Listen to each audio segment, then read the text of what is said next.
From bureaus worldwide, this is FSN. Thank you very much, Simon. Well, it's been a nice afternoon here in Salford. The sun has come out a little bit and it's altogether less gloomy than it has been in recent days. That's your weather update. It is the BBG. How you doing? Welcome to Wednesday's programme. And it's the phone-in. It's the BBG, not the BBC. You're listening to the Richie Allen Radio Show, live from Salford in Greater Manchester. Love the phone-ins, me. Phone-in time. It's the Richie Allen Show. Broadcasting live on richieallen.co.uk and multiple platforms around the world. And now, here's your host, Richie Allen. I'll be giving you the contact details in a moment, but they are on the Twitter for Richie Allen, the Richie Allen Twitter thing, and the Facebook page for the Richie Allen Show. There is a nice meme with the contact details. So in around about 30 minutes time, I'll be taking your calls. Priority, as usual, given to people who are brand new callers or ones we haven't heard from in a long time. So do please ring me and give us your thoughts on whatever. Lockdown, furlough schemes. I'm happy to hear from you. You know that? Yes. And I do love the phone-in, so I'm glad. I've given it plenty of notice. I talked about it yesterday.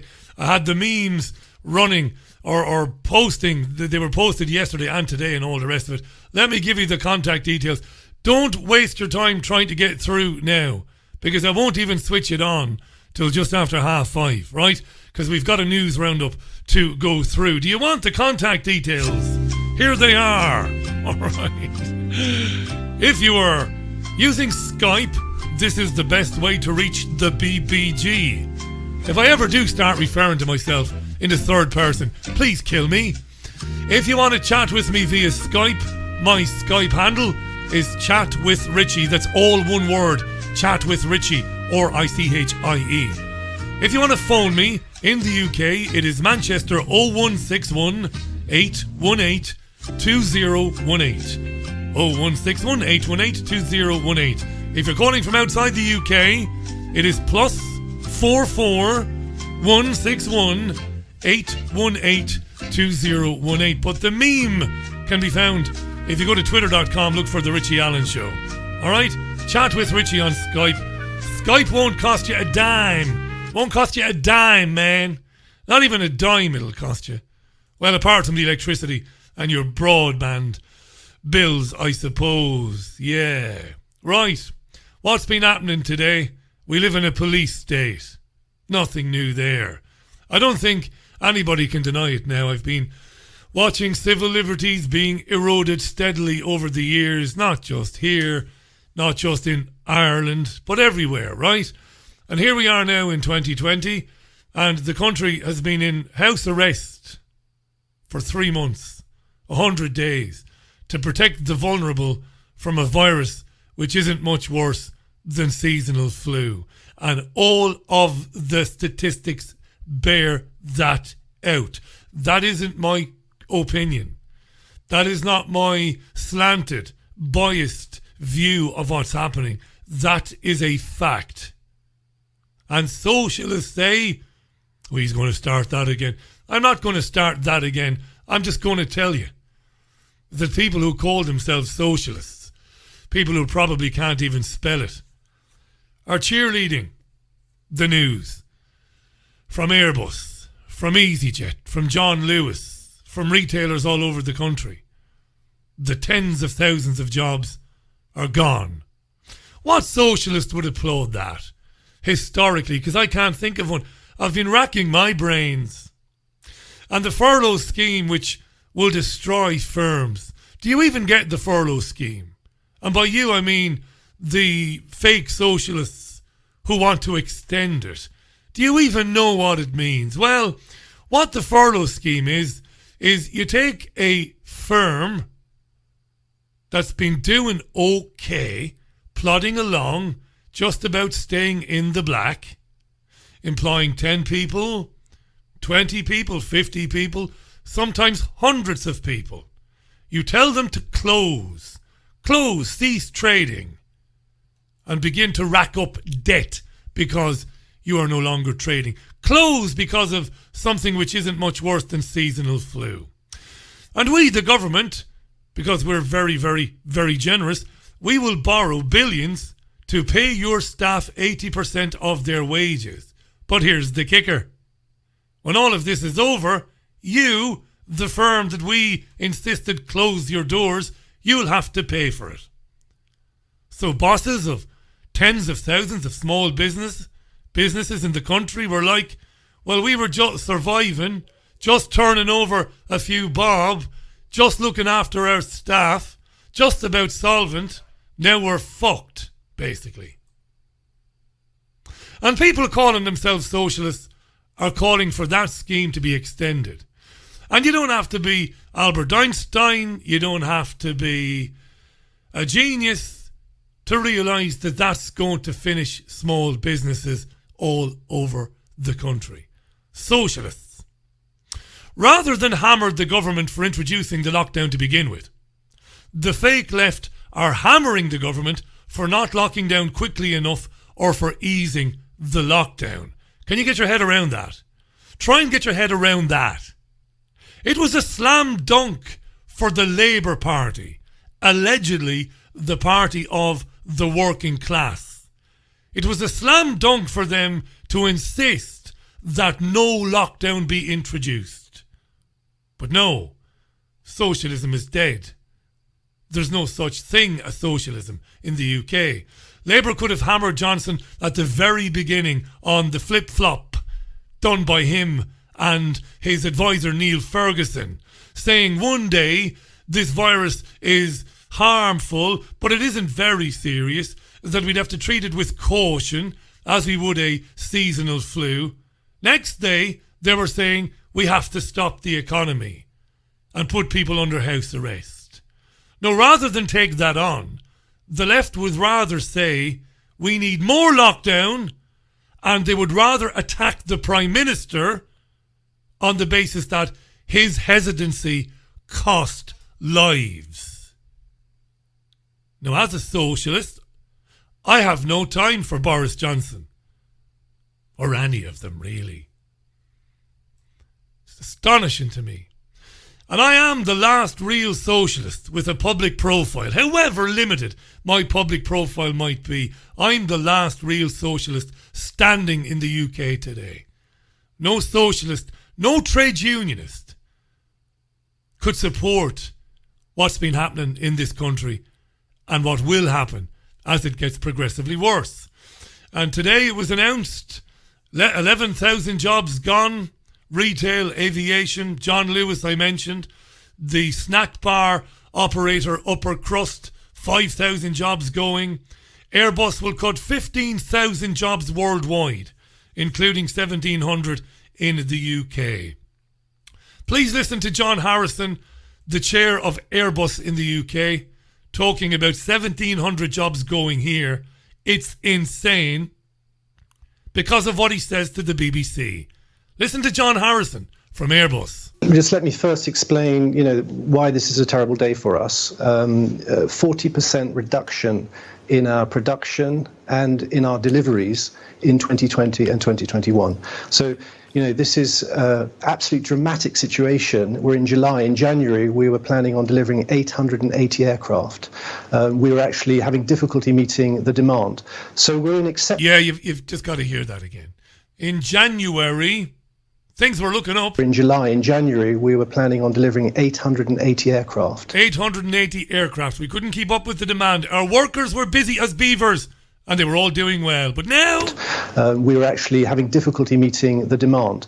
So we're in exceptional circumstances, and Airbus is all about people. So this is a very painful day for us. But we're trying to ensure that Airbus will have a sustainable future, and that we're actually there when the recovery takes place. So the 1,700 people will be spread between, as you said, Filton and Bristol and Broughton. Broughton is mostly manufacturing of wings. All the wings on all the Airbus aircraft come from Wales, and the engineering centre. But I can't give details about the actual distribution. We'll be talking to our trade unions first about that before we speak publicly. That's life. That's what all the people say. 1 week you can't fulfill your orders. The next week you're letting go 1,700 people. Tyranny. Sky News is reporting that 36 more areas could be told to lock down again and not open bars and restaurants and hairdressers on Saturday. You know that Leicester was told to lock down again yesterday. About 330,000 people in Leicester or thereabouts. This virus, whatever it is, all the stats say it's about as bad as a bad flu season in terms of hospitalisation and mortality rates. We're in July. And even the conservative media is refusing to challenge this stuff now. Here's Julia Hartley-Brewer on Talk Radio speaking to a virologist or a virologist called Simon Clark. Let's blame the new lockdowns on those who didn't socially distance over the last 3 months. Eh? Why not? Why not? This isn't a surprise, is it? I mean, this is basic stuff. Lots of people meeting up, not social distancing during the lockdown. It's going to cause a spike. Absolutely. Where lots of people get together. Is she asking him or telling him, you know? It's extraordinary what's happened to journalism, eh? Where they mix, there is the opportunity for the virus to spread. It really is as simple as that. That's all we're talking about. This thing loves to hop from person to person, and it does it with incredible ease. There are very few things that we know about that can do it quite so well. And that's all it requires. A lot of people getting together and mixing and not being socially distant. Yeah, I mean, and are you confident that people are taking this seriously enough? I mean, lots of the concerns about what's happened in Leicester have been centred around the idea that actually people weren't socially distancing in certain areas of the city. People weren't obeying it enough. Some people working through. There's some talk about meat packing factories where the conditions are rife, cold and wet, but also some garment factories continuing working and not socially distancing. The lessons are very clear here, and yet it does seem that some people just are ignoring them. Is that a question again? Is there a question in there? She's just repeating what he already said and endorsing it. Yes, people aren't taking it seriously and it's spreading. What's he going to say to that? Ignoring them. Yeah, my understanding is that in Leicester in particular, it's thought that some people just haven't been socially distancing, and that's what's driving the infection. We'll get an idea of who those people are because, of course, they're the ones that prove positive in tests, and their children as well. And that's another interesting question. What's happening with their children are the ones that pick up the infection. Where are they getting this? The test and tracing people need to dig much deeper in this. Dig much deeper. And what will we do? I mean, there was a threat implied at the end of that, wasn't there? Was it just me? Or was there a threat implied at the tail end of that little speech there by Simon Clark? Listen. Haven't been socially distancing, and that's what's driving the infection. We'll get an idea of who those people are because, of course, they're the ones that prove positive in tests. And we're getting an idea of who those people are because they proved positive in tests, those who didn't socially distance. And then he says it's fairly, an interesting question is about their children. And their children as well. And that's another interesting question. What's happening with their children are the ones that pick up the infection. Where are they getting this? The test and tracing people need to dig much deeper. There is a threat implied there somewhere. And I'm not sensationalising what he's saying. He's basically saying that we might have to look at what we do about people who are spreading this virus because they won't do what they're told. And Julia Hartley-Brewer is like a cheap nodding dog. They used to be popular on the back windows of cars, didn't they? Just nodding along. No questions, nary a question. More on the left and how dreadful the left is, the fake left. Prime Minister's Questions takes place every Wednesday at lunchtime at Westminster. Here's an exchange between Keir Starmer, Labour leader, and Boris Johnson. You know who he is. Starmer's looking for opportunities to attack Johnson for not acting more quickly and attacking him for being too hasty in easing the lockdown. This is shocking stuff, this. You'll hear Starmer, then you will hear the Prime Minister. I do support the government's decision of Monday, but I think the 4,000 businesses and the 160 schools that are now shut might take some persuading that the government acted quickly enough. One of the problems in Leicester was the local authority only had half of the data. They had data for Pillar 1 COVID tests. That's NHS, care workers and tests in hospitals. They didn't have Pillar 2 tests, the wider tests in the community. Now, that may sound technical, but what that meant was that the local authority thought there were 80 positive tests in the last fortnight, when the real figure was 944. The local authority was only given the real figure last Thursday. So there was a lost week whilst the virus was spreading. There are now real fears, Mr. Speaker, of further local lockdowns across the country. Can the Prime Minister give a cast-iron guarantee today that no other local authority will ever be put in that position again? 36 places might be told to lock down again in the next couple of days. Again. It's the damage this is going to do to people, psychologically, to their health, to their well-being, to their futures, to their children's future.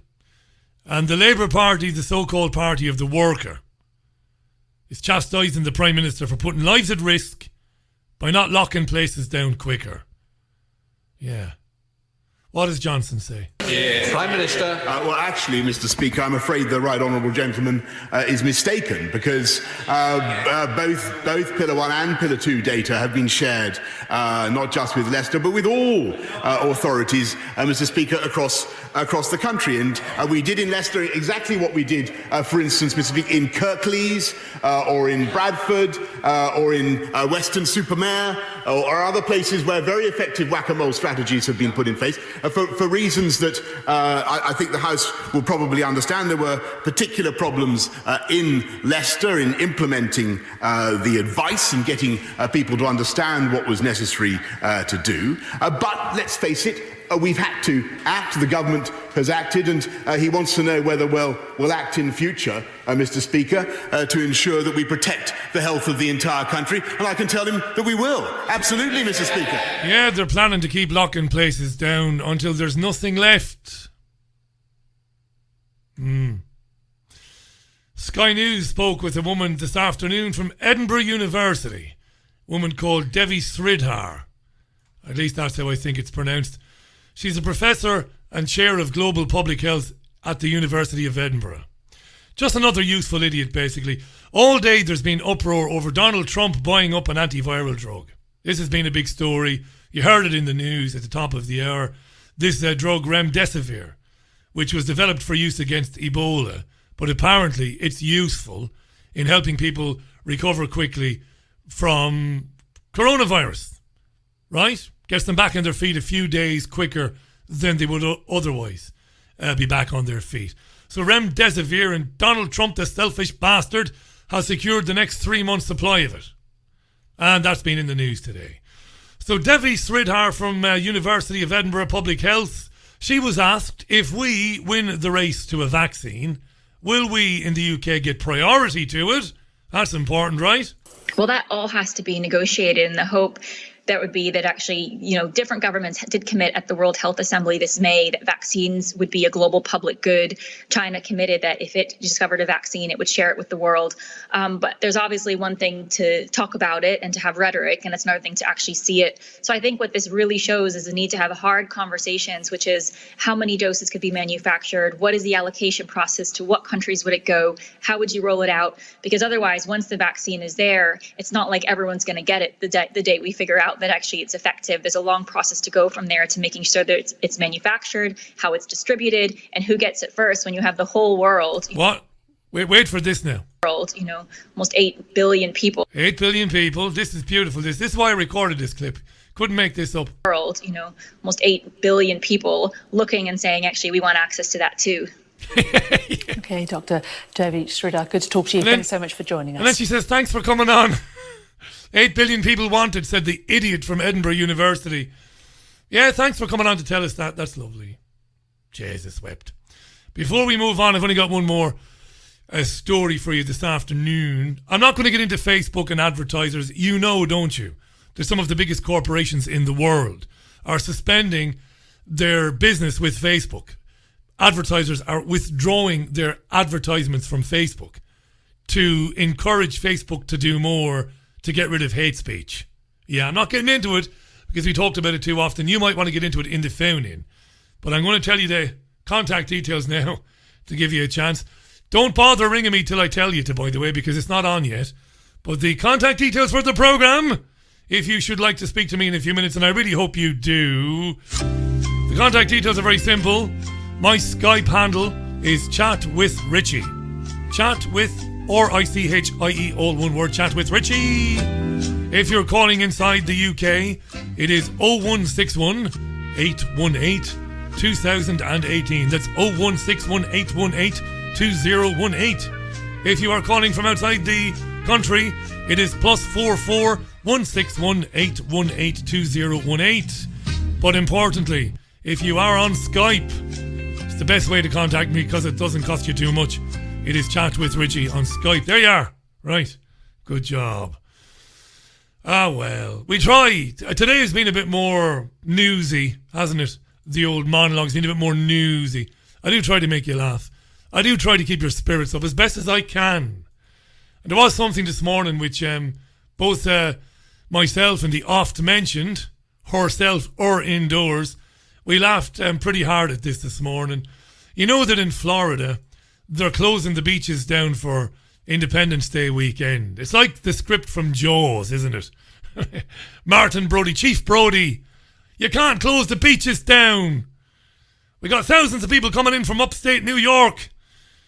Fuck the shark. Open the beaches. Right, okay. Well, they're closing the beaches in Florida. And I had belly laughs. They were talking about this. Sky has a reporter running reports from Florida. And they're going to close all the beaches because of a spike in that bastard of a virus. So a Sky journalist made a little 6-minute film about it. And in the film, she spoke with Floridian man John Delgado. And this is that moment when you wonder, am I dreaming this stuff? And will I wake up from it? Maybe I'm in a coma. Maybe 4 months ago when I was running down Liverpool Street in Salford, I was hit by some blind as a bat, crazy battle axe driving a fucking Mini Cooper, a 97-year-old woman whose license expired 20 years ago. Yes, a misogynistic bastard. Maybe she knocked me up into the air and maybe I'm in a coma. And I'm dreaming this. This is one of those moments. Listen to Floridian John Delgado. John Delgado has been at the sharp end of the virus from the start. He's a frontline staffer for a food bank. He's been sleeping in a tent in his garden for months to avoid infecting his wife, mother-in-law, 3 sons and grandson inside. He's been sleeping in a tent for months. And they showed you the tent. It's right next to the back door. For months to avoid contacting his children, his grandparents, his wife, and his mother-in-law, because he works day by day at a food bank. Been sleeping in a tent in his garden for months. Hear that, Tom? No. Could you repeat it? Because I can't believe my fucking ears. Yeah, in a tent right next to his back door for months. And well, John, God love him, he's not happy because he's making such a unique sacrifice in living in a tent next to his back door, not hugging his children or his wife, but everybody else has fucked it up for John. Because of how the surge came and all this, it's frustrating for me because I want this to be able so I can go permanently inside, just stay there and hug my family, my kids and all. But as in for, I don't think it's a waste what I'm doing because the bottom line is protecting my family, regardless of what decisions made by our government officials. You've been living in this tent just by your home for more than 2 months. Just by his home, it's next to his back door. You can find this on Sky's website. And then you see these young people in the bars, the restaurants, they're not wearing masks, they're not social distancing. When I saw that, I just put my head down and I just said, you know what, this is gonna get worse. This is gonna get worse. A lot more people are gonna die. The virus is gonna keep spreading and the hospital's gonna get full. And you know how I know that's happening? How do you know this is happening, John? Happening because our food lines, when it first started, miles. Towards 2 months or something, the lines were like getting smaller, getting more control. Look at it now, miles again. starting all over again, the lines. He's talking about his food bank. Well, of course the lines to your food bank are getting longer, John. Mother of DBs. Do you feel angry? Disappointed. I thought we knew better. He is bearing the burden of a crisis out of control. He's bearing the burden, John. John, get out of that tent, you stupid fucker. Go and have a shower and a shave. Go upstairs and give the wife the seeing to of her lifetime. Make it so that she can't walk straight until Halloween, John. Be a man. Living in a tent next to your back door for months because of a fucking flu virus. And after all of this, millions of jobs to be lost in the UK. Worst depression for hundreds of years. What could you do to make it worse? Well, you could always say to 3 million British national people overseas in Hong Kong that they can come and live here. Here's the Foreign Secretary, Dominic Raab. The Prime Minister and the government are crystal clear. The United Kingdom will keep its word. We will live up to our responsibilities to the people of Hong Kong. And I can tell the House that after further detailed discussions with my right honourable friend the Home Secretary, I can now confirm we will proceed to honour our commitment to change the arrangements for those holding BNO status. And I can update honourable members that we have worked with ministers right across Whitehall, and we have now developed proposals for a bespoke immigration route for BNOs and their dependents. We will grant BNOs 5 years limited leave to remain with the right to work or study. After these 5 years, they'll be able to apply for settled status. And after a further 12 months with settled status, they will be able to apply for citizenship. This is a special, bespoke set of arrangements developed for the unique circumstances we faced and in light of our historic commitment to the people of Hong Kong. All of those with BNO status will be eligible, as will their family dependents who are usually resident in Hong Kong, and the Home Office will put in place a simple, streamlined application process, and I can reassure honourable members there will be no quotas on numbers. Yes, no quotas on numbers. So in theory, you wreck the economy, put millions and millions of people out of work, prepare to inflict austerity on them as that was previously unimaginable, and let's start inviting in possibly hundreds of thousands of people from Hong Kong. Dominic Raab. What kind of fuckery are you? Yeah. Listen, here's the contact details. It's on a meme, which is on Twitter. It's on Facebook. It's Chat with Richie on Skype. It's 0161 818 2018 if you're calling from inside the UK. If you're outside the UK, it's very simple. It's +44 161 818 2018. And I'll be taking your calls in a couple of minutes. This is the Richie Allen Radio Show, live from Salford and Greater Manchester. The BBG, not the BBC, Europe's most listened to independent radio show. You are very welcome to it. Wednesday, July the 1st, 2020. Summer is here. Right, without any further ado, let's get rid of Chris Rea there. The road to hell, 27 minutes to 6 on Wednesday afternoon. Lots of calls coming in already. Be patient. We'll go as long as we need to go. I'll get as many people on as I possibly can. I am going to give priority as best as I can to people calling for the very first time or people we haven't heard from in ages. And we'll try and move it along as quickly as we can. All right, first up, caller, welcome to the programme. Who have I got? Hi, my name's Louise. I'm from Save Our Rights UK. How you doing, Louise? You're very welcome. Nice to have you on the programme. How are you? I am very well, thank you. I'm thoroughly enjoying this lockdown, as we all know. We've been campaigning ever since the lockdown was extended against this dystopian nightmare that we're experiencing. But since a few weeks ago, we realised that actually what needs to change isn't that we need lockdown lifting. We need a whole system reform. This system doesn't work for us. It's not a democracy. It doesn't give anybody a voice. And the whole system is broken. So we've been working very hard on developing a new, I have a history in politics, so developing a new political system, a new taxation system, a new banking system, and we're working with whistleblowers in the NHS to reform that too, and build something that could be workable and replace what we've currently got. When you say, this sounds very interesting, Louise. When you say we, who is we? So it's so I set up the group, and I am working with selected few people who have come to me. We've got people who are economists and finances, people who've worked in the NHS, and then people who've got a legal background. I've got a political background, and we're just coordinating and looking at all the areas where there's corruption in this country and looking at how we can fix that.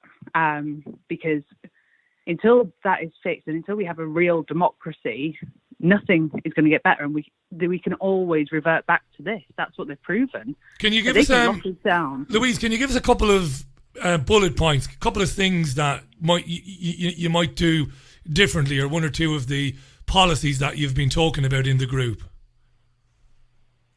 Yeah, so one of the things you really don't need is you don't need party politics and you don't need MPs.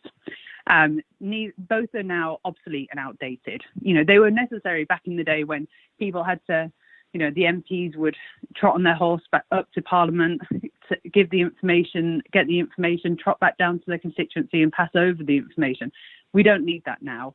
The whole system is much more accessible. But what we need is we do need some sort of governance, and we need people in roles like Secretary of State. But why not? Why do we not get a choice about who is our Education Secretary or who's our Health Secretary? Would anybody have picked Matt Hancock for the job? I'm not sure we would have. And what's his qualification? He doesn't have a qualification. So why not elect people directly into the Secretary of State roles based on their own personal manifesto?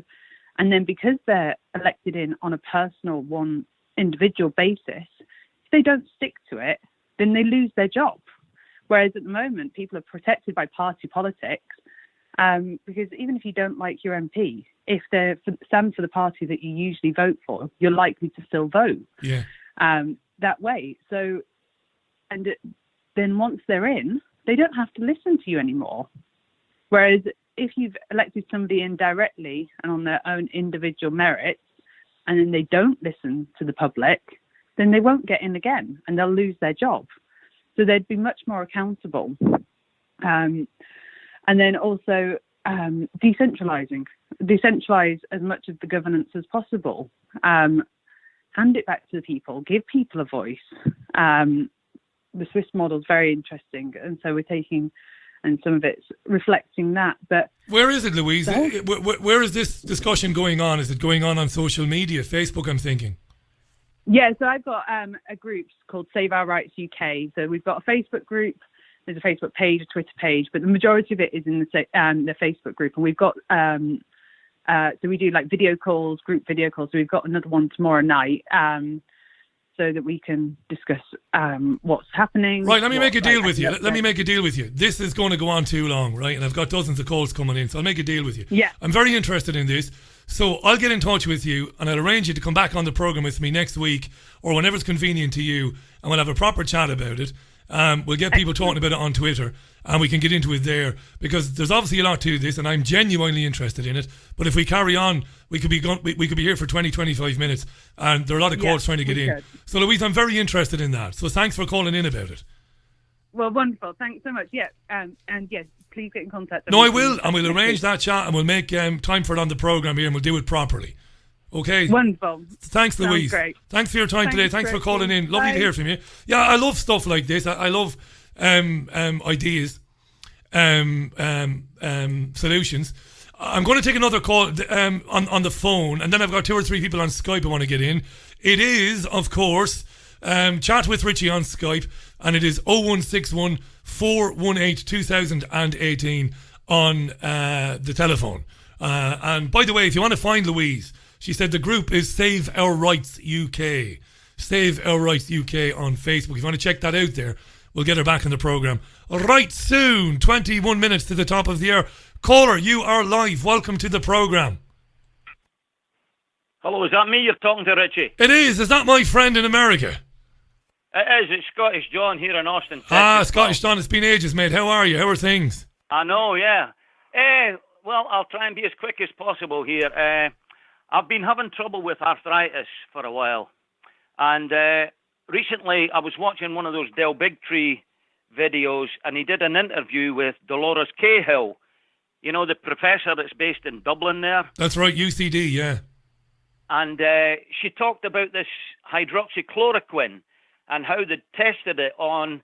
Now, I had to check her figures because I thought at first she said 68,000, but she actually said over 680,000 elderly people in Italy were tested with this hydroxychloroquine, and all but 4 of these people found improvements.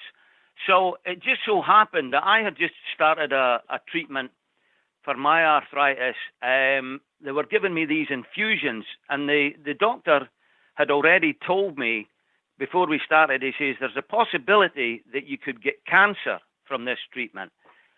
And I thought, well, that's very comforting. But anyway, I went ahead and I had a couple of 1 hour long visits where they stick this thing in your arm and away you go. And then I came to the first of a 4 hour session.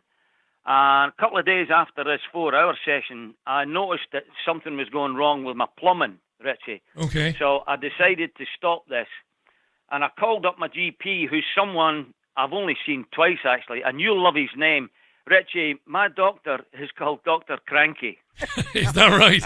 I kid you not. I kid you not. Anyway, I didn't get talking to him, but I got a phone conversation, a phone appointment with a colleague of his, and I said, look, I want to try this hydroxychloroquine for my arthritis. And he reluctantly got me a prescription for it. And then he wanted me to have he wanted me to do a load of stuff. He wanted me to go back and see the surgeon that put a pacemaker into me. He wanted me to go and see an ophthalmologist for my eyesight because he thought this hydroxychloroquine was going to bloody kill me in every way imaginable, right?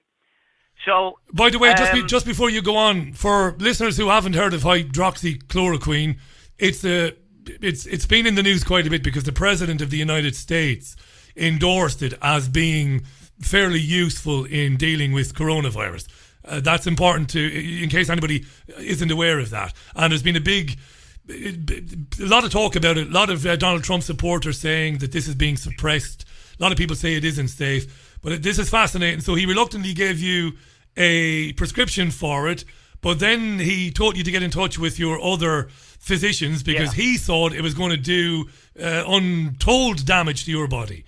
Did it? Yeah. Is the question. No. Well, here's now I said to him, well, this rheumatologist that I've seen is actually just leaving Austin. He's moving to Wisconsin.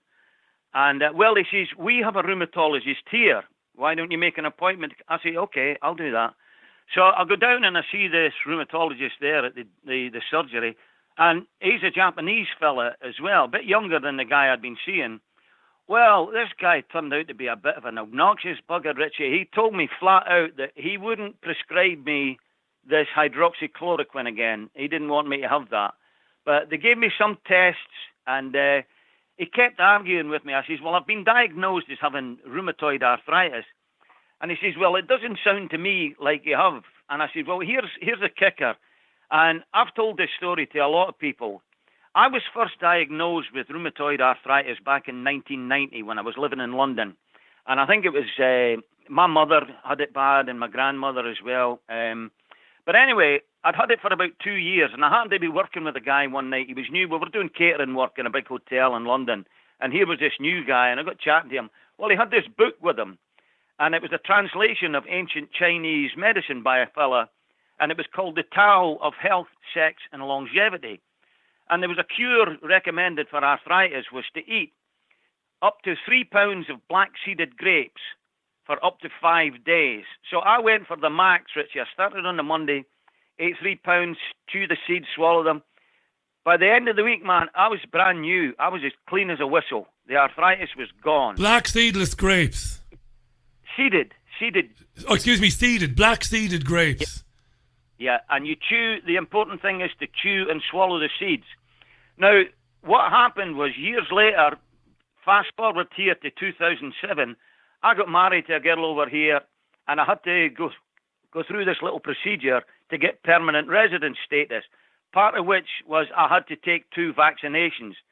And I did not want to do this. Yeah. I remember we talked about this before, the vaccinations, right. yeah. Yeah. Yeah. So now, what's the current situation is now? I'm noticing. I mean, I've been on this hydroxychloroquine now for about 3 weeks approximately. And how do you take it, John? Because I'm getting, there's a lot of calls coming in. I don't want to be rushing you, but I want to move on. Yeah. How do you take this hydroxychloroquine? It's in tablet form, presumably. It's like a little pill, like an aspirin, little white pill. And you've been having it for 3 weeks. You've been on it for 3 weeks, and what has it done for you? I've finally started noticing a difference. There's a lot of relief in my hands, Is that right? and my right hip is a lot more flexible than it was. I can move it without a lot of pain, you know? That's fascinating. That's It's fascinating. not 100% gone, but it's a marked improvement, mate. Yeah. What would you say? 30, 40% improvement, would you say? I would say that's a fair estimate, yeah. And just before we move on, because what you just told us is hugely important. So you began back in the early 1990s taking seeded black grapes. What was the quantity again, and how often did you eat the grapes? It recommended up a maximum of 3 pounds per day, and that's a lot of grapes, maximum right? of 5 days. So you're talking about 15 pounds of black seeded grapes. And that worked for you. So presumably, if you kept doing that, it would continue to work. Well, here's the kicker, Richie. I was able to get some black seeded grapes here, and I went through the same regime, and it didn't work. And I figured, well, whatever was in those vaccinations that I took, that knocked out the effectiveness of the grapes, I'm afraid. And what about the grapes now in the US? How could you be sure that they're not Monsanto grapes, you know? Well, this is what I was having a conversation with a guy in the grocery store the other day. I said, how do you grow seedless grapes? I don't understand that. Yeah. I thought all fruit and vegetables grew from seeds. Yeah, but they patent the seeds, and they designed them not to, well, basically the Terminator seeds. That's what they are, Terminator. But John, listen, we'll catch up again, mate. We'll have longer to talk because you got some fascinating opinions. Thanks for telling us that. That was John, Scottish John in Houston. Loads and loads of calls coming in, right? So let's get to Alan. A lot of first-time people trying to get on the programme today. It is the Richie Allen Radio Show, the global phone-in, live on Wednesday, the 1st of July. Summer is here. It's very warm, muggy this afternoon. Not very bright at the moment, but very muggy. Hey, Alan, you're very welcome to the programme, mate. How are you? Hey, I'm good. Yeah, hi.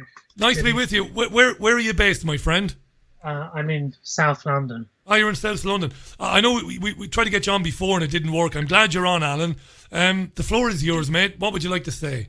Yeah, thanks. No, first I just wanted to say I didn't actually know that you were a socialist, and I appreciated what you said at the beginning because I'm a lifelong socialist, and I've been getting more and more into the alternative media. And usually, you know, you guys in the alternative media are extremely anti-socialist, and as you say, it's like people giving socialism a bad name who don't even know what the word socialism actually means. I mean, all of this kind of Black Lives Matter stuff, right? I mean, how can, like, identity politics without class analysis is just completely goes against socialism. So I was just kind of inspired to call in and just say, well, yeah, thanks for giving a positive shout out to socialism. What's happened, Alan? What's happened, do you think, in 25, 30, 40 years to the definition of, well, to socialism as we understand it? I'm amazed when I meet people who have done well for themselves and they've got it into their heads that socialism means that their hard-earned money would be taken from them and redistributed. And I tell them to look at socialism in Latin America and in South America, and how when socialist governments came to power in those countries, I always mention Allende, of course, from Chile, that it doesn't happen. They don't take money from people who've done well and redistribute it. They do not do that. What's happened to socialism and how people perceive it in the last 30, 40 years? I think big question. Since the 1980s, right, because of Thatcherism, it's the kind of the whole discourse has gotten kind of stuck in what they call the center, and the genuine socialist left has just kind of essentially disappeared. And I kind of feel like all of this identity politics stuff, I don't want to be conspiratorial about it, but I wouldn't be surprised if it was actually being used to undermine socialism and make it all look like a bunch of mad people, cultural Marxism and all this stuff, which has nothing to do with actual socialism. And I guess another thing on top of that is how Tony Blair just screwed over, the traditional socialists of that time, and we socialists now. I'm sorry to say this because you're going to disapprove, but I'm a Labour Party member and I have been for a long time, and we are digging ourselves further into a hole by demonizing our traditional voters and making them, basically pushing them more to the right. And I've been trying to tell people this for years now, like that people who want to vote to leave the European Union are not stupid. The old school socialists of the past wanted to leave the European Union, and back then it was more of a right-wing thing, right, to kind of get the cheap labor from other countries.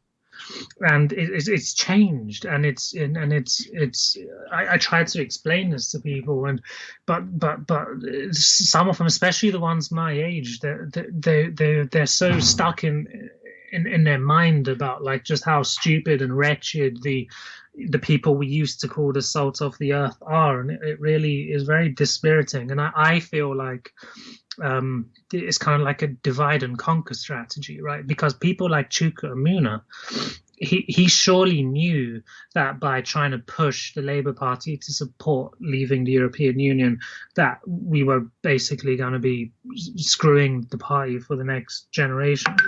So I feel like this is just divide and conquer, and it's the same with like Black Lives Matter and all of this. Like it's like, if there was, I was listening to your show from earlier today, and you were talking about how if 1 million of us actually kind of went up on Parliament and demanded that these people get out, then there's nothing that they could do about it. But that's like class analysis. You need analysis to know that, right? But if they're busy bickering about like transgenderism and how black people have it worse than white people, and then tell someone from Blackpool, a working class white guy, that you have white privilege, then they're not going to understand what you're talking about. It doesn't make sense to them, right? Because they don't have any privilege. And if we're just kind of bickering about these issues, then there's not going to be any class analysis, and then we're not going to have the whole working class, by which I mean all the working people. Regardless of what they look like. See, this is brilliant, Alan. I wish to Christ you'd been on the programme in the past. This is bang on. Class is omitted from the discussion, and the point you make about Blackpool, and you could talk about South Shields, you could talk Redcar, Middlesbrough. Of course you've got white working class people there. I could talk about parts of Waterford City where I come from. I grew up in Ballybeg, a working class housing estate, again, salt of the earth, the best people in the world, but always struggled. Don't tell those people about, you've got some sort of advantage because you're white. And while all of this is happening, this lunacy, this agenda that we talk about on the programme, to force wealth, land, real wealth, all in the one direction, to the same people, to the same tiny group of people, while the rest of us suffer, it just carries on, doesn't it? It's made easier, basically. Yeah, exactly. I mean, something I really like about David Icke is that he often talks about how this is just divide and conquer, and he doesn't want to get kind of drawn into the identity narrative. And I think that's kind of what it really boils down to. It's identity without class analysis. And people like Malcolm X and Martin Luther King, they understood, right, that this is. Well, Malcolm X later on in his life understood this, that like, unless, this is a struggle for everybody. And unless like you're overturning the entire system and the whole working class is uniting with each other, then it doesn't mean anything. And so it makes me feel really bad. Like, people call me far right. I've been getting called far right. Imagine that. Because you're expressing traditional socialist values, you get called far right. The most important thing anybody has said to me in weeks, You said to me a few minutes ago, trade unionists, socialists in the 1980s feared the influx of a semi-skilled or low-skilled workforce from elsewhere, not because they were bigots or because they were little Englanders. They knew that people like my family, because I come from a working class family, they knew that we would be screwed, Alan, didn't they? They knew this. It's not right-wing, it's common sense. Well, even Jeremy Corbyn knew that. Yeah. Right? As you've said many times, he changed his tune on the European Union reluctantly. But this is the crazy thing, right? Like, yesterday when you were talking about how, the coronavirus, like people losing their jobs and everything, we on the left are supposed to be the ones outraged about this. Yeah. Yet somehow that narrative now, when I talk about how the workers are the ones losing, like, so I'm actually, I've got a pretty good job and I'm working from home. I'm not the one losing out. I'm going to be very comfortable.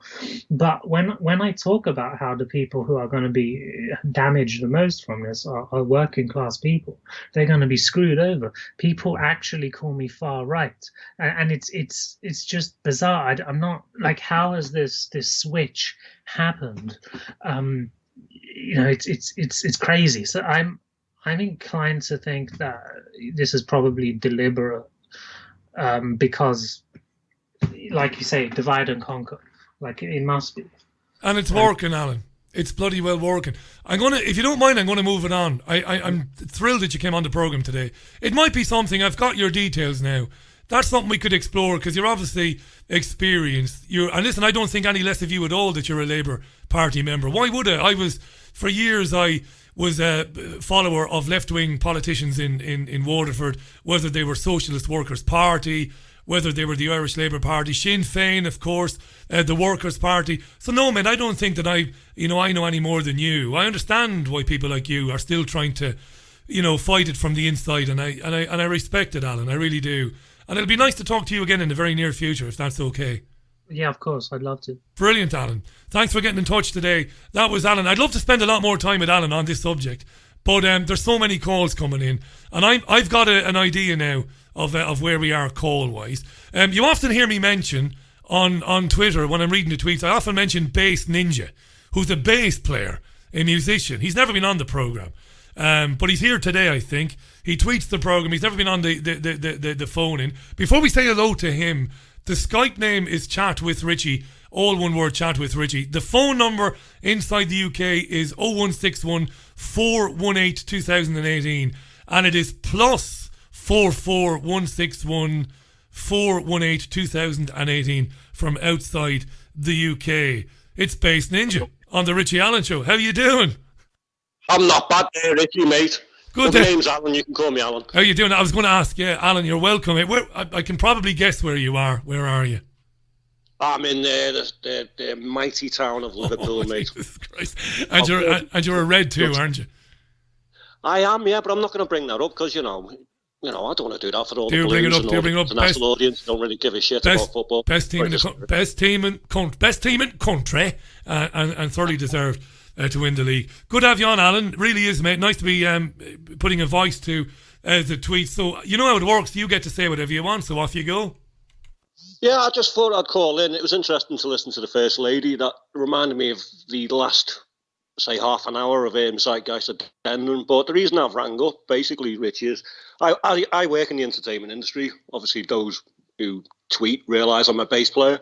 But I'm also a professional lighting technician when I work for a company which is based in Manchester. So I imagine my life in Manchester. Yeah. No, the Manx are great. But that business was started by a bunch of guys who used to do the stuff in the Hacienda and stuff like that. And I got a letter off them on Monday. And I'm being furloughed since March 14th. And that letter broke my heart, to be honest with you, because basically they're saying, we're going to go as long as we can. We're looking like possibly retrading again in April next year.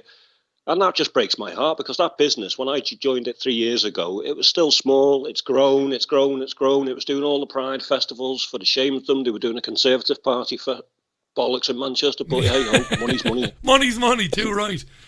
Yeah. I never let me work on it for some reason. I don't know why that is. Maybe it's because they think I'm a crazy conspiracy theorist. I don't know. Or they know the likelihood of you being a Conservative Party supporter coming from Liverpool is very unlikely, Alan. That's probably more like it. Lips on a fish, I should say. Yeah, exactly. And we're hearing today, right across the country, obviously catering, obviously entertainment, pubs and clubs, bars, hospitality, retail, hemorrhaging jobs. You and people who work in your industry, because live music is basically on hiatus. It's worrying times, Alan, right? Yeah, it's gone. I mean, I read a friend who works down in Oxford. I used to be a Beck2 trade union rep as well, so and she's an ex rep, and she's just taken voluntary redundancy from the theatre. The major theatres, which are in Manchester, are owned by a company called ATG. Fucking scum. Sorry for swearing again. No, you're okay. I didn't know that. I didn't know. I never heard of that company. Yeah, Ambassador Theatre Group. Horrible people. Horrible. But basically, them and the Liverpool Empire Theatre, there's 39 venues outside of the West End they own. They own one Broadway venue. They own a couple in Italy, I believe, and Australia. Where I was made redundant in 2017. I ran away. I was made up, to be honest with you. But I can see that industry going. It's gone. I can't see theatre reopening. I had a message off a friend who's a professional actor. He was in Blood Brothers for a very, very, very long time. And the messages I'm reading, and I'm sorry for anyone out there who thinks I'm a crying artist. I'm not being like that. My industry, the creative media industry, 3 million jobs. Apparently, Great Britain, the UK is the best at it. We've got so much talent, and I can't go to a pub and play music anymore. So I'm wondering, what's the city centres of Liverpool going to be like? What's the city centre of Manchester, Newcastle, all these great cities which are famous for music? What's going to happen? I can't imagine Matthew Street without hearing any Beatles. No. That'll be just... And you said 3 million people in the industry here in the UK. Yeah. That's astonishing. And I don't want to go all arty, because I'm not all arty. I mean, I know an actress very well, a great friend of mine, but I do understand how important to the health of a society the arts is. It's hugely important, isn't it? I mean, you can't overexpress how important a healthy, vibrant art scene is. Be it theatre, be it plays, be it musicals, be it singers, musicians like yourself. It's vital to the lifeblood of our mental health, and it's gone. Oh, definitely, Richie. Definitely. I mean, if I couldn't play music, I'd probably be insane. But I am insane. But to me, to not be able to go anywhere, not be able to go and see your favourite band, even if you're into opera, can't go and see your local dramatic operatic society, you can't go and watch professional opera, you can't go and watch ballet, you can't go and watch your mate's band because they're a great up-and-coming band. I mean, I do the fan zone at Man City, right? Yeah. And outside the Etihad, and you have that wonderful stage. I mean, it's great what Man City do there, but all them local, young, up-and-coming, young Manchester bands, where are they going to play? Where are the Scouse bands going to play? Where are the bands coming from down south to come up north because they want to play in Manchester and Liverpool? It's evil, isn't it? It's evil. This is evil shit, this, isn't it? It's beyond evil. It's beyond evil. And thanks to you and your hard work and all the stuff you do, mate, and all them people I see on Twitter now and who are tweeting away. And I want a big shout out to the violinist, Mwinger, and the rest of them, Charlie. I feel part of a community. I don't feel alone. I don't feel like I'm going crazy. I can see there's a movement there, but it's trying to get it all organised, like that lady was saying. But I think we do need pitchforks. I do think we need pitchforks and torches and a million of us to hit that fucking Westminster Palace and rip them cunts out of it. Sorry for swearing again. That's how angry it makes me.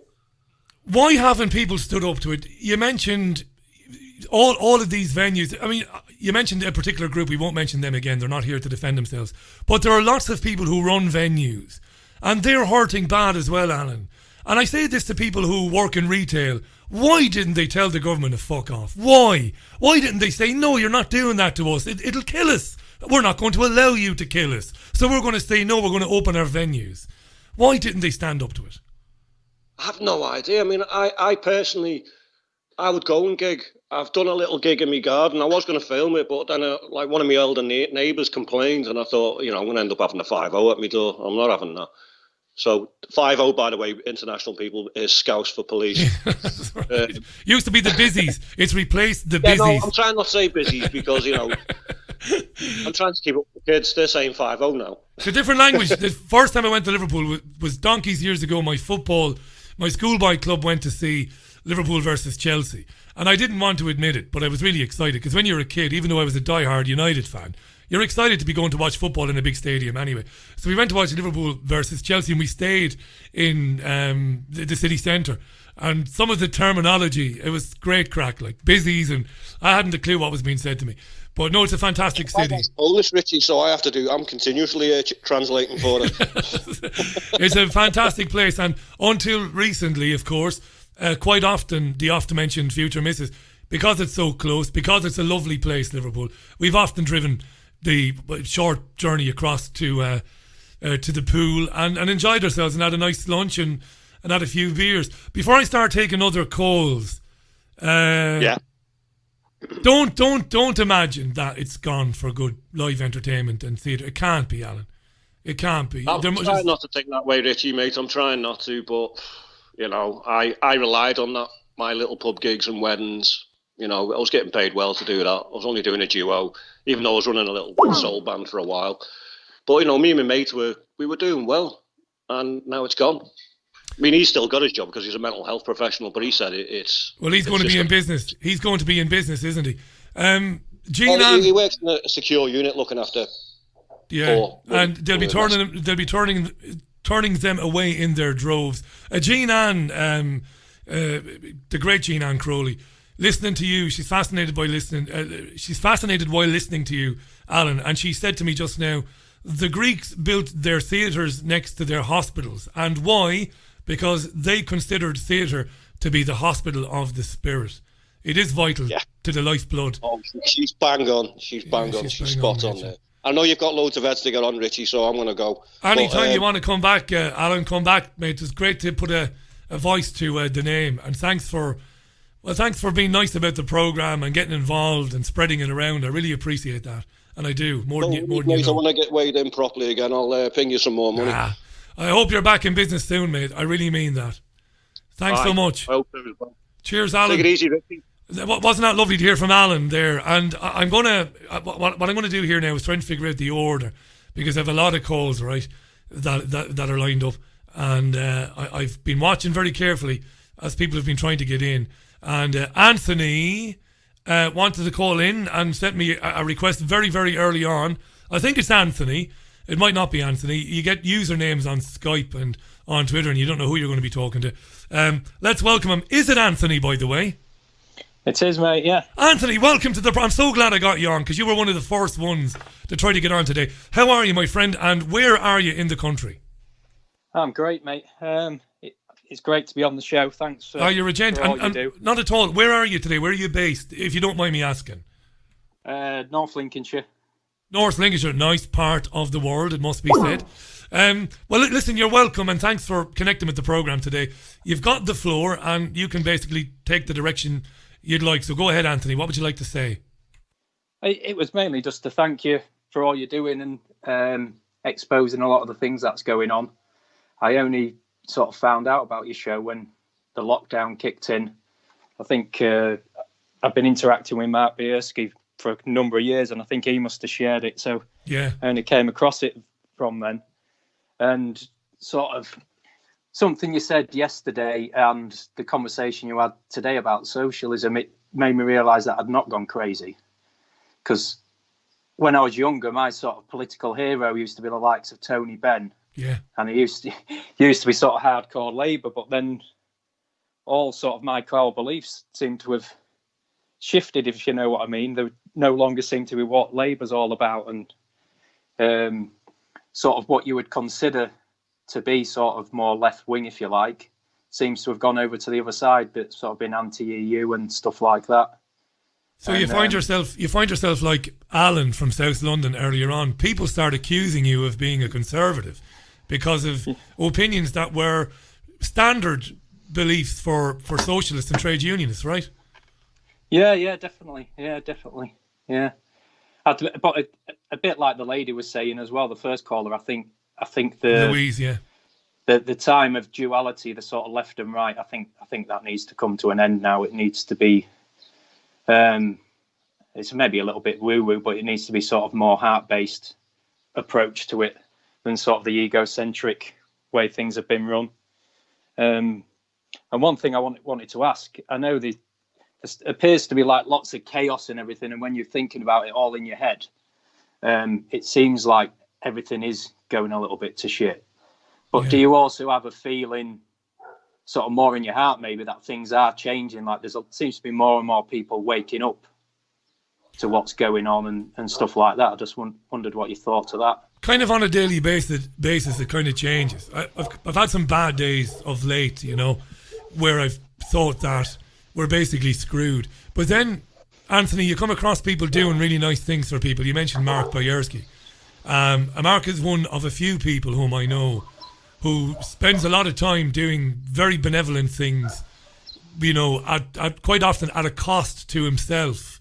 And that gives me a bit of a boost. And I think, well, there are a lot of really nice people out there.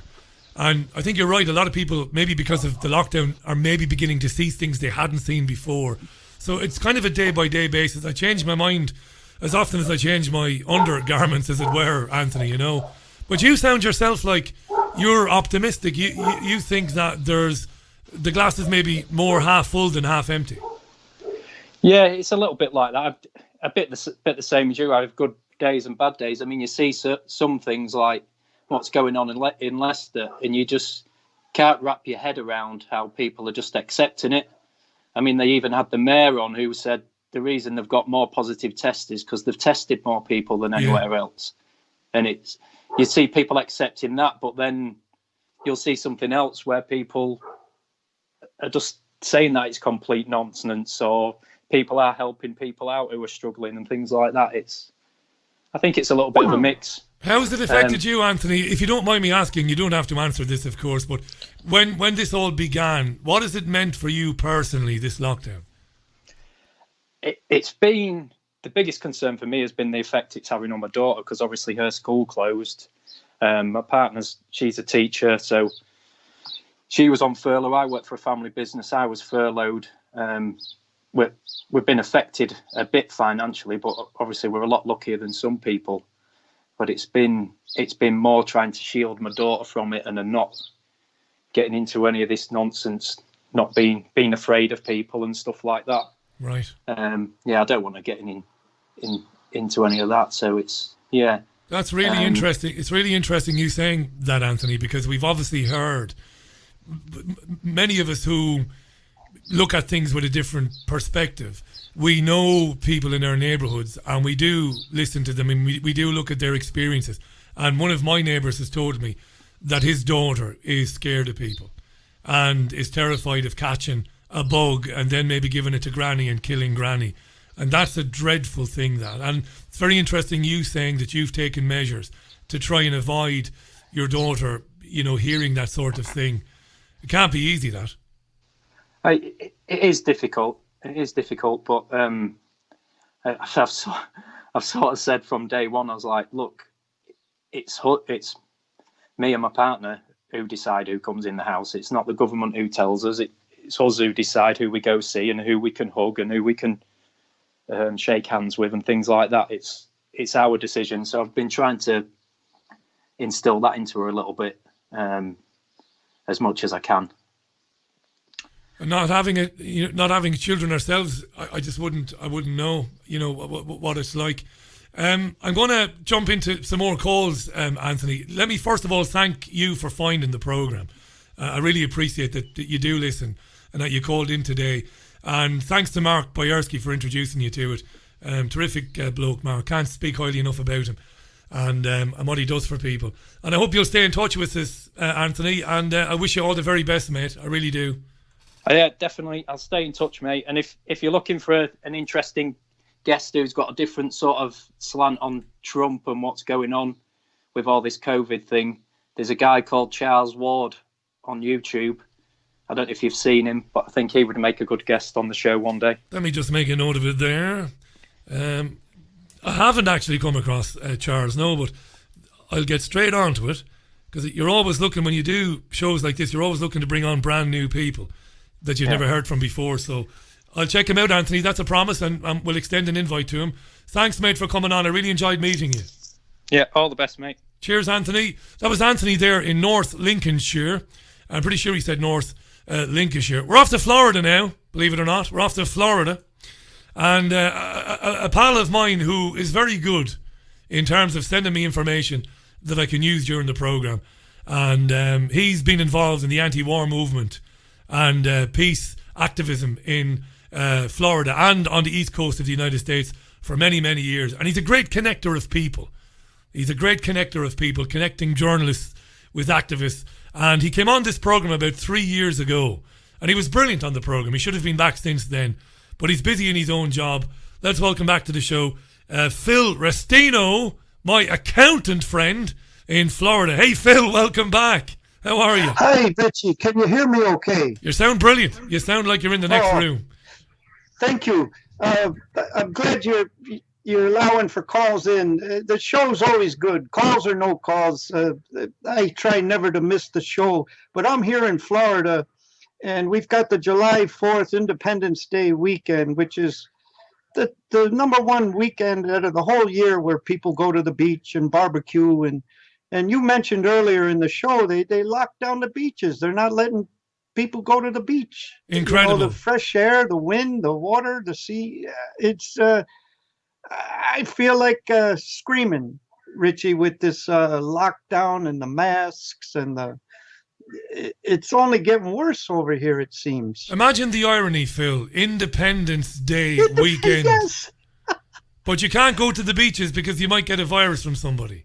It's insane. Yeah. And I think they had people actually wearing face masks on the beach at some point I saw. And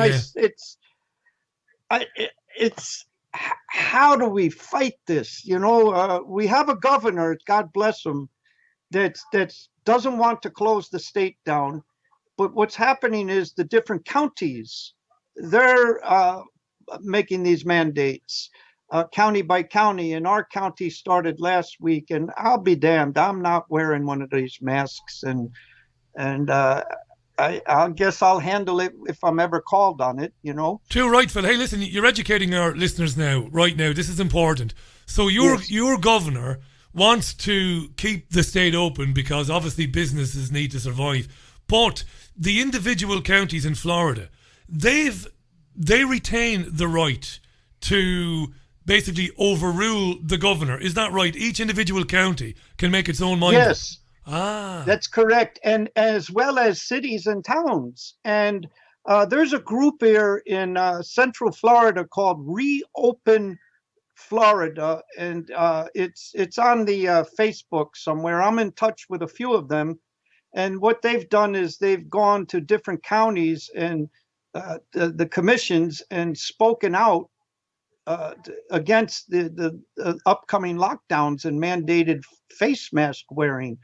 And I don't know if they have any wins yet, but there is a handful of people fighting. I think initially they politicized the people that spoke up against the lockdown and the masks a few months ago. And I don't know if it was infiltrated or what, but they made it political. They had the Donald Trump supporters going to these rallies and waving the Trump flag. So immediately anyone on the left dug in their heels and labeled anyone who's against the lockdown and wearing masks as right-wing Republicans. I tried to touch on this in the monologue, but I made, as we say in Ireland, I made a balls of it. What I was trying to say was, you just outlined it there, rather than attack the lockdown for its stupidity and its harm, which the left would have done traditionally, they would prefer to attack the right-wing leader, whether it's Trump or whether it's Boris Johnson, by claiming that he's not done enough lockdown and that in fact he's harming people. This is what a strange paradigm we exist in, Phil, eh? These are crazy. It is this political party, and I've experienced it with the anti-war movement. You know, boy, impeach Junior Bush for the wars of aggression, but once the Democrat came in, all that dropped, And our little chapter here in Central Florida, we held to the impeaching Obama cause, but we took a lot of hell for it, and we got no support from the left because so many people's identity is one team or the other. But that's what we're dealing with, Richie. But the thing is, right now is, okay, they're not going to help us. What are we going to do? And I can't say enough for the trifold handbills, leaflets, pamphlets. Yeah. I think they're one of the best means of informing our fellows. I want to get one made for this coronavirus and the mask. And I'm going to reach out to the fella on the high wire with Del Bigtree. He's got a program like your own. And I know folks, I'm always suggesting guests, and you're doing whatever you can just to have a show every day. But I would like to suggest this fella, Del Bigtree, the high wire with Del Bigtree. He's involved with Dr. Wakefield and all them with Vax. I saw the film. I saw the film Vax. It's an interesting thing. He was invited to come on when Vax came out, and he declined. And it was because at the time it was because there was someone saving. Have we lost Phil? Are you there, Phil? I'm here. We lost you momentarily. Yeah, listen, Bigtree was invited on with me in the past and declined, and then his people came back when the second Vaxxed film was ready, and they said, he'd like to come on now. And I could have been childish if I wanted to and said, well, he's not coming on, but I didn't. I said no problem, and then they decided not to come on the second time. So I don't care too much about Del Bigtree, as it happens right now. But I appreciate what he's doing. There's a lot of diva behaviour in the independent media. Look, enough of that. Anyway, what about the fear porn in your media, Phil? I mean, we think it's bad here, but it must be bad there, right? It is so bad, and it's almost like the corporate media. It's almost like they have a gleam in their eye, telling people to put their masks. It's like they're celebrating a police state. They're not journalists, and thank God for the independent citizen journalists that have just stepped up to the cause, whatever the cause is, and gotten on the internet and become active. I really believe, Richie, we're the answer we've been waiting for. I hope you're right, Everyone Phil. can do something. I hope you're right. I want to endorse what you said about citizen journalism, because if it wasn't for people with camera phones, we wouldn't have learned about all of the empty hospitals all over the US and all over England when they were telling us that they were bursting to capacity. And of course, while they were telling us this, we were seeing nurses doing the can and putting on theatrical productions so that they could get themselves on Twitter. So citizen journalism, absolutely brilliant. I want to ask you this before. First of all, I want to get you back on as a proper guest very soon, right? So we'll organise that. Okay. But before I move on to another call, I learned yesterday. I didn't bring it up on the show last night. I forgot all about it. But I learned that the University of Tennessee, and I think you'll probably know this, has announced that returning students in the fall or the autumn will have to be immunised against the flu, or they won't be allowed into classes. And if there is a COVID-19 vaccine, they must take that as well. Otherwise, no entry to Tennessee University. So you say we are the answer we've been waiting for, and I think you're right. I hope you're right. I would say we are now where we thought we would end up. When the universities basically say you've got to have a vaccine or you can't come to classes. What's going on, Phil? Yes, that's been reported on by a number of people. You may have had them on your show in the past. I believe you've had Jason Burmis. Jason has been on. He's all over this story. That's right. That's where I heard it, actually. I heard it from Jason and from Spiro. Spiro's been covering it as well. Yeah. And the other fellow, the last American vagabond, Christian is his last name. I'm drawing a blank. They're on it. But I'll tell you that the American people, they roll over so easily. And I saw that with 9/11, just roll over and almost celebrate the lie and the police state and the loss of liberty. What was it like, Phil? What was it like to be you when the Patriot Act passed and you knew what it was, because you're Phil Restino. You've got a brain. Yes. And yet you were surrounded by your friends and family and neighbours who blissfully went about their business as if it was no big thing. And yet you knew it was. That must have been a crazy time for you. It sure is. And it still hurts to this day, Richie. When I first saw one of the 9/11 Truth DVDs and it woke me up to 9/11, my reaction was anger. And I was angry not just the bastards that did it, but at myself for being fooled.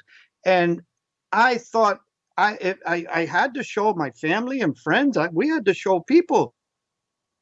And I thought they would get angry too, but they got angry at me. You know, and American people don't want to hear it. And I think we just, as I've learned from other activists, they said, Phil, don't waste your time on the ones that don't want to hear it. Just keep getting out there. And I can't say enough for these trifold pamphlets, where you take a piece of paper and you print double-sided and you fold it in threes and you put it on people's windshields. You put them in you get junk mail and it has a postage paid return envelope. You stick one in there, throw it back in the mailbox. I have a bunch of them on the front seat of my car, the Firefighters for 9/11 Truth. Every time I see a vehicle that has a firefighter emblem on it, I stick it on the windshield. Same thing with the USS Liberty. If I see a vehicle with the veteran sticker on it, I put it on the windshield. And I'm going to work on trying to contact people, see if we can get one of these flyers made to fight back against this coronavirus lockdown. And once I have one, Richie, I'll forward it to you. Do, Phil. Do, mate. Yes. Listen, I'm going to take another few calls before I run out of time. Come back on and do a segment with me real soon, Phil, because when you came on the first time, the response to it was huge. People loved having you on. You've got a lot of friends in the independent media and beyond, and I know you know that. So do, mate. Sad state of affairs in Florida this Independence Day weekend, but you're there doing your bit, and I appreciate you for it. Thanks for coming on today, Phil. Thank you so much, Richie. Love you, pal. You're a top man. Top man, Phil Restino. Huge help to people like me and Spiro and many others, sending us information, newspaper articles, bits and pieces that often turn into radio shows. He's a great guy. I'm going to the phones again because a caller's been trying to get in with great patience for some time.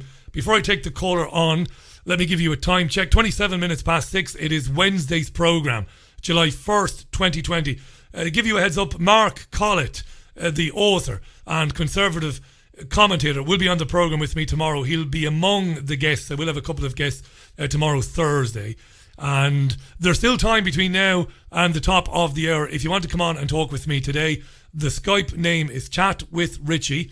That's Chat with Richie. And the phone number is 0161 418 2018. Back to the phone. Caller, welcome to the programme. How are you? Good, Richie. How you doing? Not too bad. Who am I speaking with? Aid in Watford. How you doing, Ed? Welcome back. How you doing? You all right? Yeah, good. I don't save numbers when people phone in and put names with numbers. Otherwise, I would have known it was you. Ed, you've got the floor, my friend. I am going to move it along fairly swiftly because I've got a few more calls I want to get on. But good to talk to you again, my friend. It's over to you. Okay. Just a quick one. I know there were some issues around security and all the rest of it, but I just wanted to mention again, gently encourage you, if you can, for those of us who don't want to use PayPal. Let me tell you why. Let me interrupt you. Go on. And I said this before. I am not a member of the Truth or Industrial Complex. I don't tell lies to solicit donations or to solicit web traffic. My life was threatened last year and the wife of my partner, and it was very serious. Very serious. It was a credible threat because of some of the things I've been saying about the state of Israel. And I know that if somebody really wanted to find out where I live, they could do so. But I want to make it very difficult. And I could get a P.O. box reasonably close to where I live, but I'm very reluctant to do so at the moment. And I love you for wanting to support the programme, and I totally understand why people don't want to deal with PayPal or the banks. But I've got to have some tiny semblance of security around about what I do. I'd love to have an address where people could send postal orders or money orders or whatever. And I'd love to be able to do that and sleep easy, Aid. But at the moment, I can't see how I can do that without putting myself at risk. Fair enough, mate. Maybe one day I can pop up to Manchester. We can go for a beer, and then I can... There you are, and I'll buy you a beer back, and it won't matter anyways. No, I appreciate that. Maybe that's the solution. But I imagine there are loads of people who... listen, I totally get it. It's personal security. You got to think of you and your missus first. That's fine. Anyone would understand that. There's a reason why I go everywhere with a big and fairly grumpy 12-year-old German Shepherd dog. What was the old gangster saying? You get further with a kind word and a gun than just a kind word. I get further with a kind word and a German Shepherd than just a kind word. Listen, I'm not in fear of my life. I don't believe that anybody's going to kill me. But at the same time, because I'm not important, I'm not any threat to the establishment or to the elite. But there are people who don't like certain people because of the things they say, and it makes them very angry. And there are Zionist lobbyists in this country who don't like me. And that's the way it bloody well is. Listen, on what's going on, I'm sure you've got a couple of things you'd like to say anyway. Okay, all right. Okay, so I've just obviously been listening to the calls and stuff like that. And obviously, why do people acquiesce? And obviously, it goes without saying, whatever this is, however they've structured it and facilitated it, it's a fantastic propaganda job. Right, there's no two ways about it. It was instant, it was global, and it's ongoing, and it's relentless. And I imagine to the average guy in the street, there might be a lot of, I'm not going to swear because you swear, but there might be a load of nonsense going on in terms of the narrative that they're projecting. But there's going to be, it's not going to be all rubbish. There's going to be certain elements of truth. And I think that's what keeps people sort of locked down in fear, scared shitless, because when it's all said and done, statistically, it's no worse in terms of fatalities in terms of a normal flu season, right? But obviously, because it's more nuanced than that, and it's obviously relentless 24 hours a day, I imagine, I can't talk for other people. My general opinion is, clearly, there's something massive going on. And basically this is why I say it. What is it that they're trying to distract us away from? That's what I come back to. This is, on the basis of the statistics, it would appear this is just, propaganda overload. But the question is, what is it that they don't want us to focus on? Whoever they are, whether it's there's talk of a massive financial crash where, we've got massive various theatres of war going on all over the planet, blah, blah, blah, blah, blah, blah. And that's what I come back to, I think, because obviously, the testing side of things, right? Obviously, David Icke sort of mentions, well, they're testing, but what are they testing for? Have they isolated the virus, etc., etc., etc.? And they haven't, have they, Aid? This is a very important point you're bringing up. As far as I understand, and I've looked into this today because I knew this might come up, they haven't isolated this bloody thing. When they're testing, they're getting positive hits for any number of viral strains, right? As far as I understand. Yeah. That's how sorry, go on. No. Is that how you see it? That's how I understand it. But my thinking is, if you think, sort of mass propaganda, stroke conspiracy, I imagine, my attitude, my thinking is, most doctors and people in the medical profession do their job in good faith, right? They do their job in good faith. Yeah. Most of these people in white coats, right? They're not beyond messing things up and lying, but most of them, I imagine, do it for the right reasons. And so I come back to, well, surely we know what's going on, right? So Mr. Coleman and this and that and all these other people, all of these medical people are standing up saying, no, this is completely bollocks, this is rubbish, but they're not getting anywhere near ITV, BBC One, any of the Sky, whatever. And if they do, they're on and they're rubbished straight away. But you sort of think to yourself, well, surely the people in white coats who know what they're talking about have identified and surely looked at it and gone, well, hang on a minute, this testing is complete nonsense. Because, again, if I'm not a medical person, but this thing I get stuck on, if they haven't isolated the virus, then how can they manufacture a test for it? It's nonsense. Yeah, it's nonsense. And this is the $64,000 question. Where are the men and women in the laboratory coats who must be seeing this, who must be saying to themselves, what is going on? This is nonsense. Where are they? And the only answer I can give, and I certainly don't know the answer, but the only suggestion I could make is probably 2 or 3-fold. One, nervous about what it might mean for their job security if they start asking questions, you know. 2, compartmentalization. Maybe they're not part of the tests, or maybe they're not doing the work and they're being told from people above them, listen, we've done the research, we've done the work, here's the answer. I don't know. I reckon it's probably a combination of things. But you make a very good point about Vernon Coleman. Here's the guy who wrote for the national press for years. He's a very well-known and well-liked doctor. He's written best-selling books. He's worked as a GP, unblemished, and he is saying loud and clear to hundreds of thousands of people on social media, this is wrong. And you would have imagined, you said it yourself, ITV, Sky, BBC, you would imagine that they would be killing themselves to get to his front door. To say... Right, but no. It's like because obviously the thing that really terrifies me is this is it basically. We've had COVID viruses are not. You know, this might. I'm not sure whether it's because I know you've hinted. Oh, it might be manufactured. I'm sort of in two minds about that. I'm not sure. But anyway, let's look at history. COVID virus or whatever they class it as. But you know, we've had swine flu and this flu and pig's mayfly flu and all the rest of it and blah blah blah. And Ebola. So they've had experience of protocols that they enact when they come across something they call a coronavirus.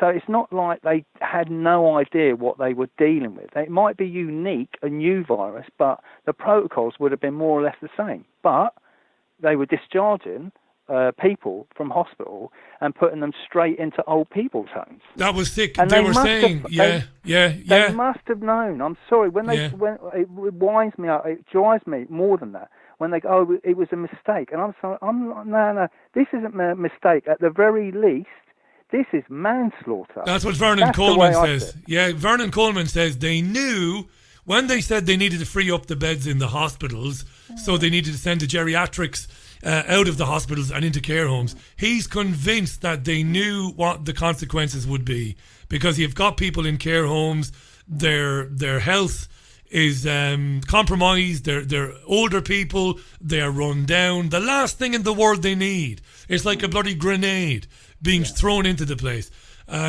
Age, you're absolutely you're bang on. And it's in the it's just in the context of, remember, the protocols around dealing with a quote-unquote coronavirus would have been there in black and white for going back through the relatively recent history.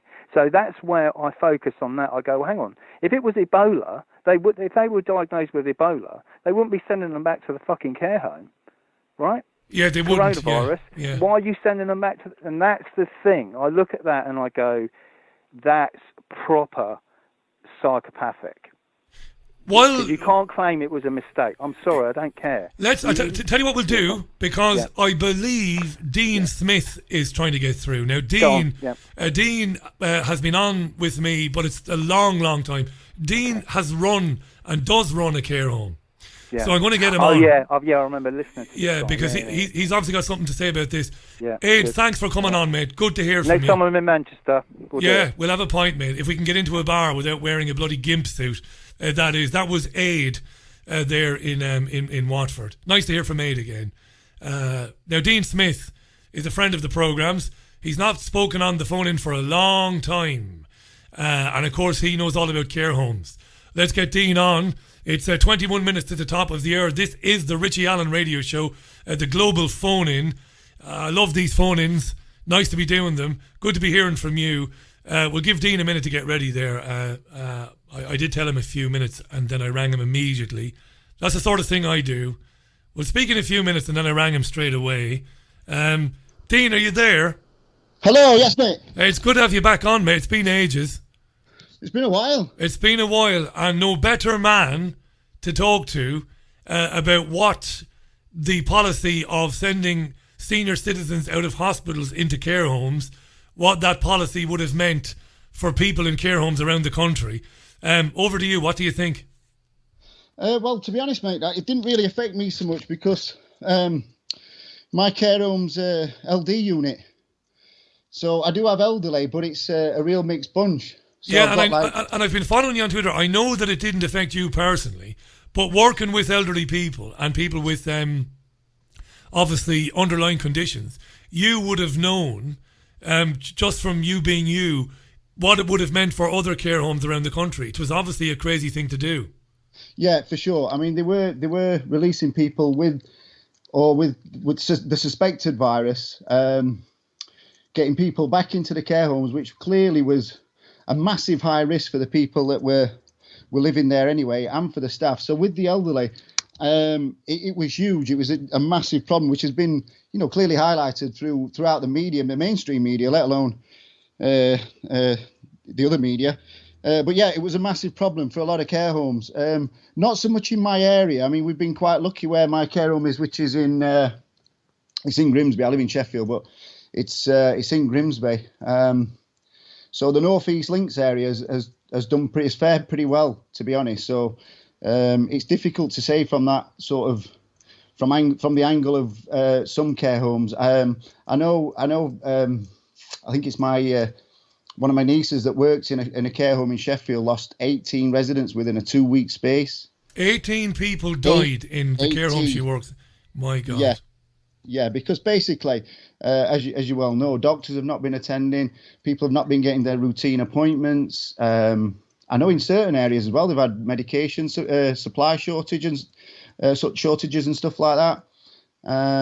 So I know it's been really tough for a lot of the care homes, but still, would this outbreak have been any worse with the flu? These are the questions that everybody's sort of posing, before you take over again, and before you came to say what you came on to say, I'm reminded of Hayden Hewitt's mother-in-law, who was in a care home, and I just want to endorse what you said there about doctors not coming out. And she's passed on now, rest in peace, the lady. Yeah, but Hayden told me a few weeks back, and there was a lot of interest in it because I know the mayor of Manchester, Greater Manchester, Andy Burnham, got involved, but the doctor didn't want to come out, basically, and were prepared to diagnose COVID over the phone, basically. I mean, it was crazy. And you've told me that 18 in one care home, and this was at the direct policy of sending people with the virus, whatever it is, into these care homes. Vernon Coleman says it's basically extermination. Massive scandal. Sorry, Dean, I cut across you anyway. I just wanted to say that. Go ahead. No, that's fine. No, it's just it's been just a weird situation in the. I wanted to mainly talk about the sort of testing procedure. Because obviously we're sort of doing that firsthand, and I link the amount, like a lot of people have done mathematically, the numbers don't stack up, the data doesn't stack up. You can fudge the data, but you can't fudge the mathematics. And I just think the amount of testing and the pressure that's been put on us to do the tests and to test the clients that I look after, despite them not having real capacity to be able to consent to the tests in the first place. And then, but every week I'm getting sort of emails from the NHS CCG, which is the Clinical Commissioning Group, and the CQC have been involved. But then there's like a critical care team that call every single day. It's almost like they're desperate to get people to test to then test positive. And so far, I've only been able to test 3 of mine because the others have sort of refused, despite being non-communicative and having complex needs. it's quite clear to see that they don't want something shoving down the throat and up their nose. So I've took that on board and tested the 3 that were willing to do it and had capacity. Now, out of those 3 tests that I've done, 2 came back unclear, 1 was lost. Now, how they lost 1, I don't know, when they all went back together. I've managed to test 3 staff. A lot of my staff are reluctant to do it, but the 3 staff members have come back negative, and a lot of the others don't want to do it for various reasons. And you know, I would kind of support that until it becomes mandatory. But that's a concern in the future that will become the case. You know, that they might mandate it. Before you talk about that, you said something a few seconds ago. It's important to return to it. You said they can fudge the tests, but they can't fudge the mathematics. Why do you believe that it's easy to fudge the testing, to mess it up, to get the wrong results? Well, I believe the whole thing, as a lot of people do, is a complete plandemic. It's clearly something, and that makes it really difficult for me to work in the role I work with, when I do believe that it's a massive scam. So that's why I think they're doing it, because clearly the more tests they do, even if the test is 80% successful or not, you're still going to get so many false positives. So the more they roll out, even when I signed up for because you have to sign up, every single test is logged, monitored, and then the CQC get an email, the CCG get an email. I have to do a capacity tracker every single day to give them updates on COVID numbers and who's been tested, who's not been tested, who's positive, who's not, what about the staff. You know, so many things I have to do on a daily basis. And it's just, to me, it's so frustrating, because I just genuinely believe they're pushing it so much and so hard to be able to get these numbers up. And by doing that, it gives them the green light then to enforce localised lockdowns and do what they've done in Leicester. And they've been, well, UK media is reporting today that 36 more areas can expect to be told to lock down again. I saw that today as well, yeah. And you're operating a care home there. It's just... What do you say to people? I was going to say, so many people within the unit. Everybody's healthy. Nobody's had any symptoms. Nobody's had any coughs or colds or temperatures. We would check temperatures if anyone was poorly. You know, I'd be a lot more concerned. Yeah. But I've just been sort of making sure they have a vitamin C and zinc drink every day, hopefully keeping their immune systems topped up, as I would do for myself. So you're making sure they get vitamin C and zinc. Do you imagine that in state-run care homes or other care homes, do you imagine that anybody is making sure that vitamin C or vitamin D or zinc is on the menu for people who need it? I'm going to say I'm skeptical that it's going on elsewhere. What do you think? I really, how could I possibly know that, Richie? I know. I'm asking you to speculate. That depends on the RM themselves. If they are clued up and they look at alternative ways of healing. You know, I've always been an advocate for trying to get people off medication, not getting people onto it. But you know what, Dean? Do you know what? Why wouldn't places that care for the elderly and, you know, those who are in care, you know, who are going to be spending the rest of their days in care, why wouldn't those places make sure they get vitamin C, vitamin D, and zinc? It's common sense, right? You would have thought, yeah. The mind boggles. It's nuts. If you don't do your own research and you do sing from the song sheets like a lot of the, I don't really want to say it, but yeah, like the GPs. I mean, I'm a professional in the sense of an RM, but I'm no medical professional. But I've had many arguments with many a GP.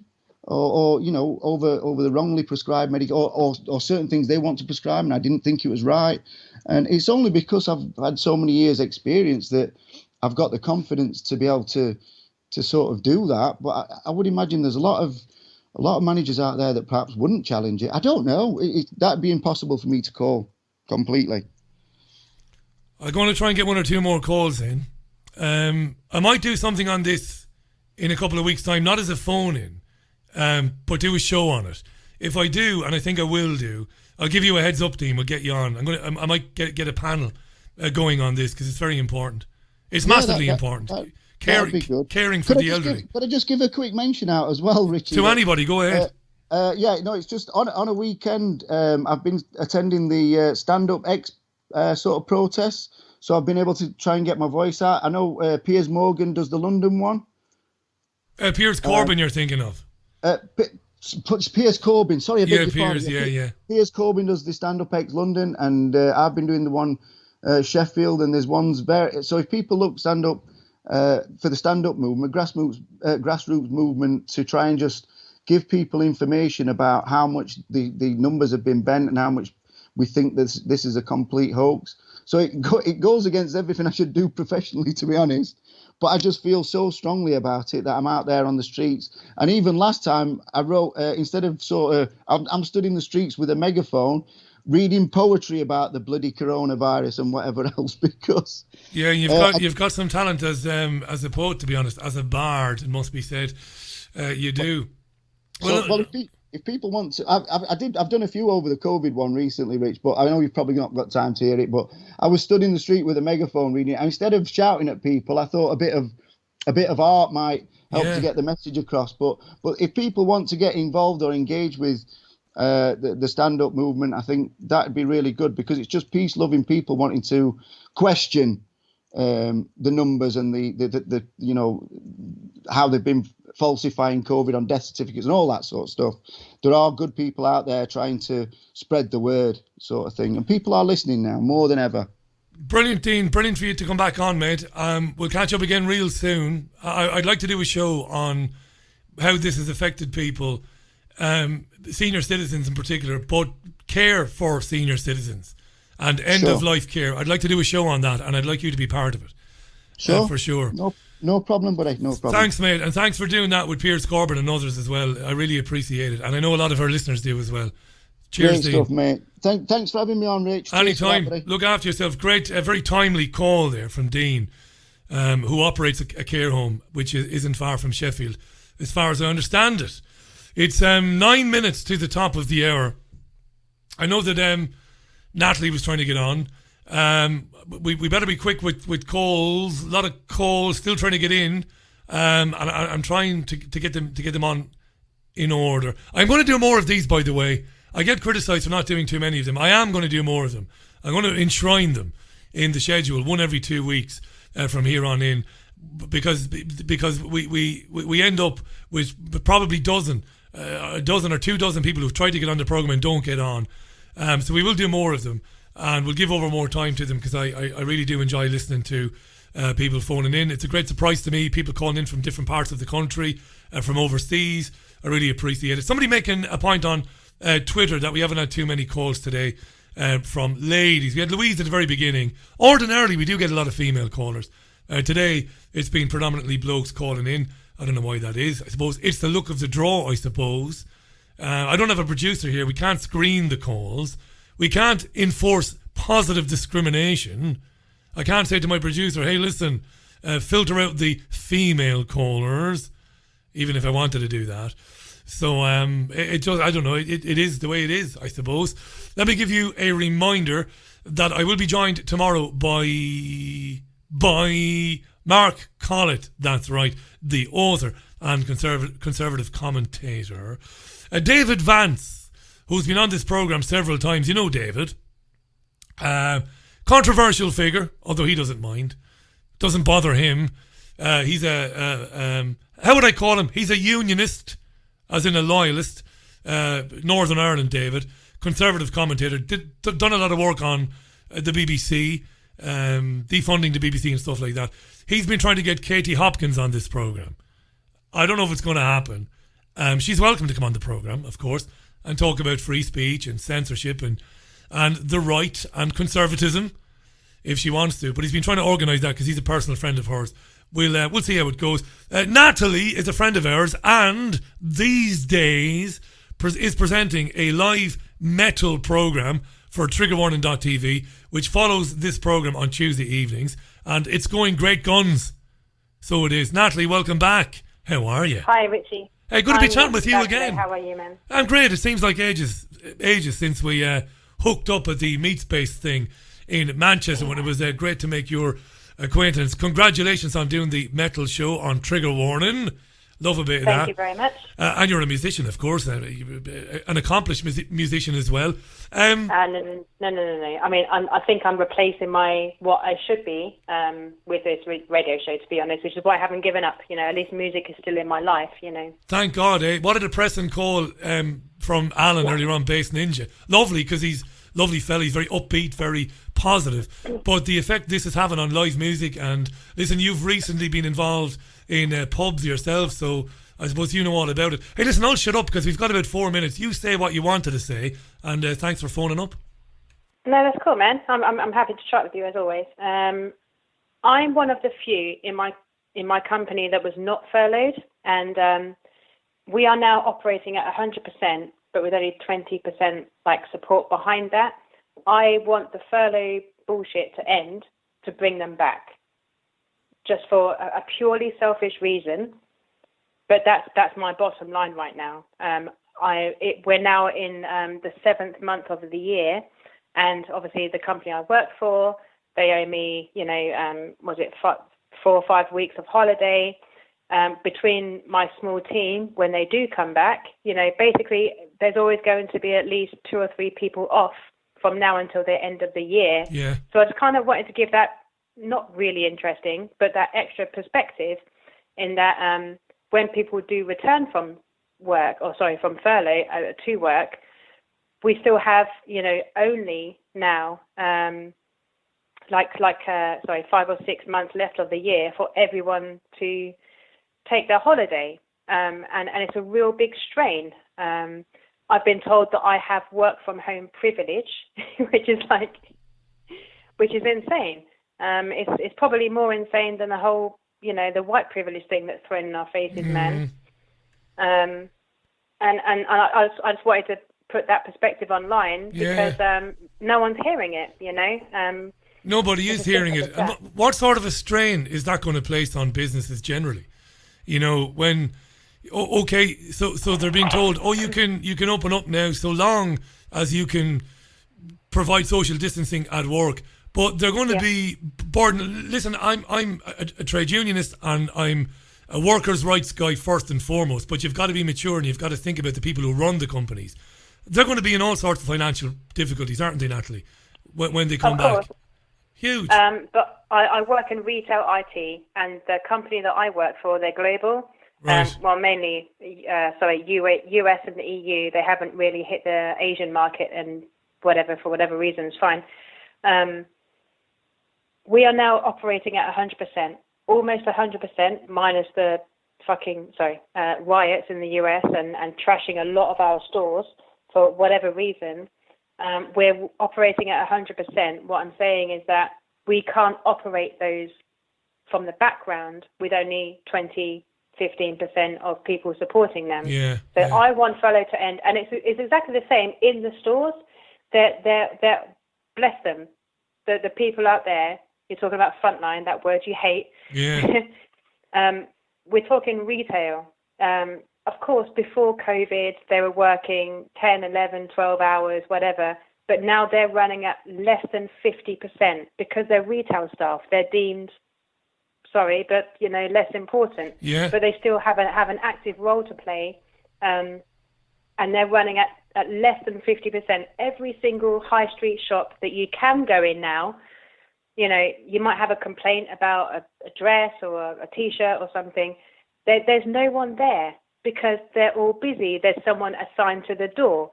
There's someone assigned to the escalators. There's somebody assigned to the first steps up to the next floor, that kind of thing. It's crazy, man. And everywhere already has, I call them spit guards because that sounds a bit more metal, but they're sneeze guards. Everywhere is like a fucking, when you walk into the bathroom and it's all cordoned off, that's what retail looks like right now. It's crazy. Yeah, and I'm a mile, I suppose, and a half from Manchester city centre, but I've not gone anywhere near the city in months. I dread seeing what you've described there. I just don't want to experience that, to be honest. I mean, it might be good as just an observational, exercise, perhaps.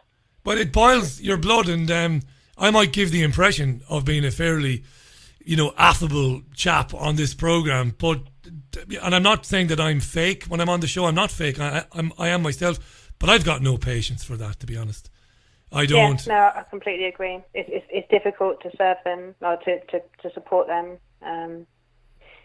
It's been interesting. I think the retail companies, while we're talking about retail and stuff, those that did do well online before COVID, they're still holding up. But the ones that didn't invest that time, not necessarily money or resource, but that time into like developing stuff online, they're the ones that are failing now. The retail itself, the retail high street, if they invested in both, yeah, they'll be okay. But if they didn't, then their high street end is going to die, and then the company on its own is going to. And I suppose we'll see what happens. I suppose you and I might share the same, not the same opinion, but perspective. I believe that this thing, whatever is happening, this, I call it tyranny. It's multifaceted in terms of it's meant to do lots of different things, bring in cashless society, bring in mandatory vaccinations, bring in more surveillance. But I also believe that it is meant to destroy businesses on behalf of the massive companies like Google and Amazon. I believe that's self-evident. Maybe you disagree, I don't know. What do you think?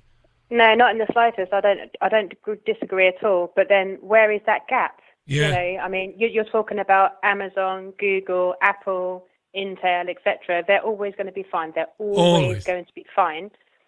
But I mean, does that mean that basically that line is there and everything on the high street dies? Does Boots go online? Do Superdrug go online? Do like Holland and Barrett? Is the answer yes, Natalie? For you, is the answer yes? It's inevitable. I think it's inevitable. I hate to be pessimistic. I think it's inevitable. I think the high streets are going to become unbearable for people. I mean, they'll do it lots of different ways. One of the ways they're doing it is making it impossible for anybody to drive anywhere near these places. You just can't, right? Number one.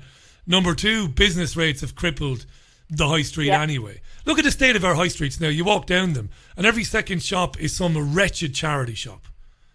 Yeah, and I know it's even worse than that, man. I mean, every other shop, like you said, every second shop is not just a charity. Every other shop on top of that is just closed, man. Just closed, gone, And it has been for a long time. It's pre-COVID, like the high street, like I'm doing the air quotation marks, the high street has been dying for like, I don't know, Mark Windows, bless him. He can correct me on this, like 15, 20 years, depending on where you're going. No, you're right. You are right. You go back as far as that. That's when it began. Definitely. Yeah, for real. The smaller places brought up by the bigger places, but those bigger places now are being effed in the A. Sorry. So I don't see any way of normality. I mean, we've not even spoken about, my hospitality experience, and we're touching 7 o'clock now. But I would not like to be running a pub right now. I'm so glad I got out of it. I really am. Tens of thousands of gallons of beer and ale basically pissed into the drains. No, that would have gone to the staff. Don't you worry. Well, some of it, of course, would have inevitably. But look at the state of what they're asking people to do. We've got just around the corner on Eccles Old Road. Yeah, Eccles Old Road. There's a pub. It's very near Salford Hospital. And I suppose it's the only place we can go to locally, because pubs, of course, have been hit so bad in the last 20 years as well. And what they're asking people to do to get a drink, there's no way I'm going to subject myself to that, Natalie. No. At least give it 2 more months, 2 or 3 more months. Like let's wear out this year if we have to. Yeah. I mean, the only place I go into the only time I go into a pub now is when I'm in between doing other stuff. Yeah. I don't have a real local, which is why I moved where I am. But I can't imagine too many people will be happy just giving their shit over. No. The place I had in Croydon, it was difficult enough to get their name and email address for a loyalty card, and that was it. Never mind their phone number, their time of entry and exit, and like you said before, sitting with your back against everybody else. I mean, we know that pubs. No live music, no singing. Table service is shit. Oh yeah, of course, yeah. No live music. I mean, there's so many of my friends that are musicians that are just like WTF. They've got no. It's been confirmed that they have no income now. There's no future for them, basically, unless things actually change, And no live sport in many places. Well, in fact, I think the no live sport thing, I'm not sure if that's a requirement, but I know from reading the papers that quite a few publicans are so scared of the virus. Some publicans are saying that even though they have paid thousands of pounds to Sky Sports to show the live football, they're saying we won't turn it on because we're scared our customers will be shouting at the telly, go on Liverpool and go on Man City or whatever, and they'll be spreading the germs. This is just well, at least you got your priorities crazy. right there. I am a Liverpool supporter. Yeah. But you know what? This year, I know we won it. I'm 34 years old. It's not like I've been waiting for it for 30 years. Yeah, 30 years, yeah. But it felt like, oh, okay, we won. Okay, sweet. The joy was taken out of it, wasn't it? Great. Exactly. I watched the matches on my home thing, and I was just like, there's no friends here to like celebrate with at least, And now you're watching the television and they can use 5 or 6 substitutions. You've got a dickhead running up to the corner flag every now and then to disinfect the corner flag. They're disinfecting the footballs. I do believe that somewhere the people who are behind this are making it up as they go along. Must be. Just to say, look at what they'll take. Some kid in the background pressing boo, yay. Yeah. I don't want to live like that, Natalie. No. So you just withdraw, don't you? You withdraw and you enjoy the time that you spend with the people you love. I've got the oft mentioned, we have our dogs, and we've got our parks locally, and you just try and ignore it. Apart from when you're working, when you have no choice but to talk about it or think about it, and you just think, well, just do the best you can and just crack on. Yeah, I think that's the overall message for everybody in your own little space. Just get on with what you have to as you can.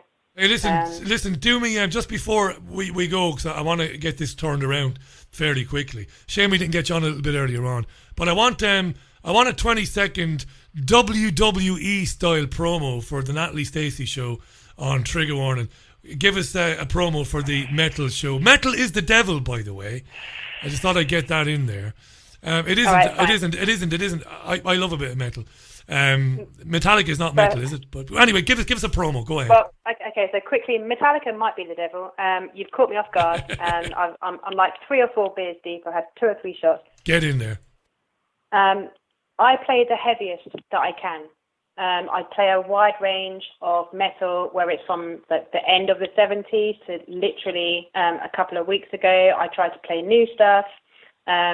Because whenever you're in a community that likes a specific genre, I try to account for everybody. So everyone's always listening to something new. You might listen to something today that you didn't think of, what the fuck is that band name, that kind of thing. Yeah. I just try and play, as much as possible to introduce, because I remember that being that person when you have a friend saying, oh, here's a band, here's their album. Yeah. And you're like, oh, that's changed my life. Brilliant. That's bottom line. That's what I try and do.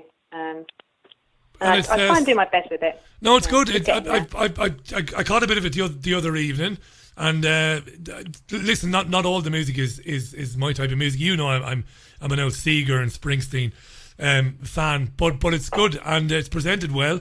And you can't beat listening to somebody who loves the music they're playing. It makes for good radio anyway. So it's triggerwarning.tv. It's Tuesday live at 7 o'clock, but then it's repeated, right? It's repeated later on in the week. Sundays at 9. Sundays at 9. Best of luck with it. I hope to see you again soon when the boy Hewitt organises another one of these events up here. Oh, yeah, I'll be up there like a shot. I don't care. Yeah, I hope so, Natalie. Lovely to speak to you again today. Great to be chatting with you. Thanks for all the good stuff you do online to promote free speech and free thought. I really appreciate that as well, Natalie. Thanks so much. No, thanks for being the biggest dude on this planet. The biggest Egypt that ever lived. Hey, thanks for that. Great to talk to you. Natalie Stacey, Liverpool fan and metal impresario. Triggerwarning.tv, live on Tuesdays at 7, repeated on Sundays at 9 o'clock. Great to catch up with her. She's a great lady, really is. Right, I'm out of here. We went over, no harm in that. Back with you tomorrow at 5 o'clock with 2 guests. Lots to chat. Thanks to everybody who phoned in. I really enjoyed listening to you. I mean it. I really did. And we will do more of the phone-ins. Make them twice a month or something like that. That's my promise. Right. See you tomorrow. Bye now.